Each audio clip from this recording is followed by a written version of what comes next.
তোমরা সবাই কেমন আছো? আমি ভালো আছি। আমি আজকে তেলাপিয়া দিয়ে কাঁচকলা দিয়ে মাছের ঝোল করব। প্রথমে মাছগুলো ছেড়ে দিই, কড়াইতে তেল দিয়ে দিচ্ছি। এবার তেল গরম হয়ে গেছে, এখন মাছগুলো ছেড়ে দিই এক এক করে।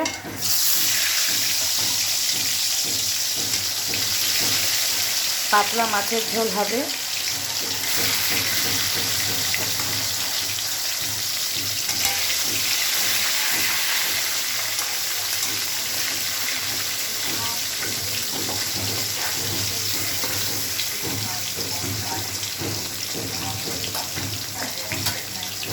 মাছ ভাজা হোক। এই এক পিঠ ভাজা হয়ে গেছে, আরেক পিঠটা দেখি। হ্যাঁ, এই পিঠটা ভাজা হয়ে গেছে, উল্টে দিই এভাবে।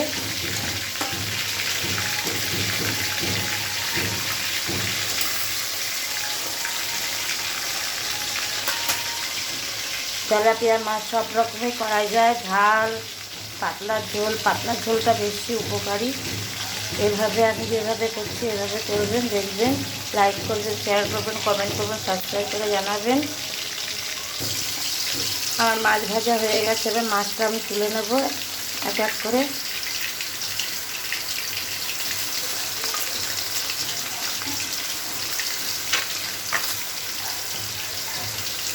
সব ভাজা হয়ে গেছে, এবার তুলে নিই।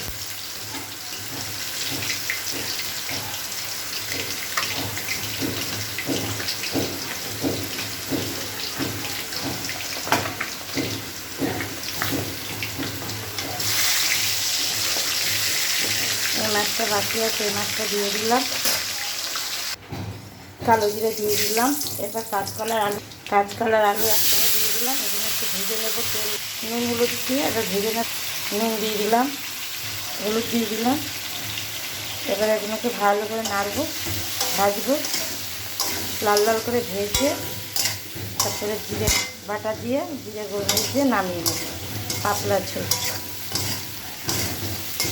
কোনো মশলা দেবো না, শুধু নামানোর সময় জিরে বাটা দিয়ে, জিরে গোলমরিচ বাটা দিয়ে নামাবো। কাঁচকলা ভাজা হয়ে গেছে, এবার আমি জল দিয়ে দেবো। জল দিয়ে দিচ্ছি, আর জল দেবো না। ঝোলটা একটু ফুটে উঠলে মাছগুলো ছেড়ে দেবো।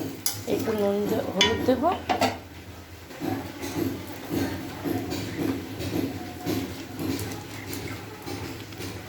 কাশ্মীর লঙ্কার গুঁড়ো দেবো একটু রঙটা হওয়ার জন্য।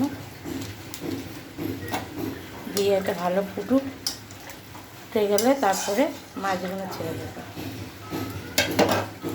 ঝোল ফুটে গেছে, এবার মাছ ছেড়ে দেবো।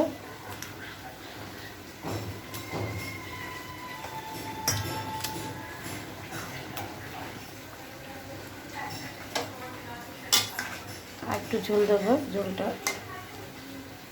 মাছগুলো একটু ডুববে, সিদ্ধ হবে। দিয়ে এবার জিরে বাটা দিয়ে গোলমরিচ দিয়ে নামিয়ে দেবো। সামান্য একটু ঝোল দেবো, দিয়ে এবার ঢাকা দিয়ে রাখবো। আর দেবো না কিছু। এবার জিরে বাটা আর গোলমরিচ একসঙ্গে দিয়ে বেটে তারপরে নামিয়ে দেবো। আলুগুলো সিদ্ধ হয়ে যায়, তারপরে লাইক কমেন্ট শেয়ার করবেন, সাবস্ক্রাইব করে জানাবেন, সাবস্ক্রাইব করবেন। এবার জিরে বাটা দিয়ে আর গোলমরিচ দিয়ে নামিয়ে নেবো। এবার রান্না কমপ্লিট হয়ে গেছে, একটা বাটির মধ্যে নামিয়ে নেব। এবার একটু ফুটে উঠলে নামিয়ে দেবো।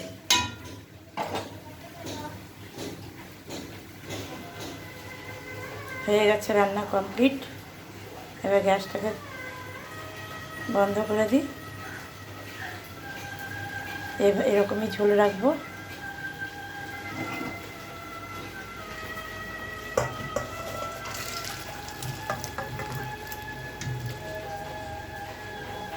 এই যে ঝোল হয়ে গেছে। লাইক কমেন্ট শেয়ার করবেন, সাবস্ক্রাইব করে দেবেন। ধন্যবাদ, ভালো থাকবেন।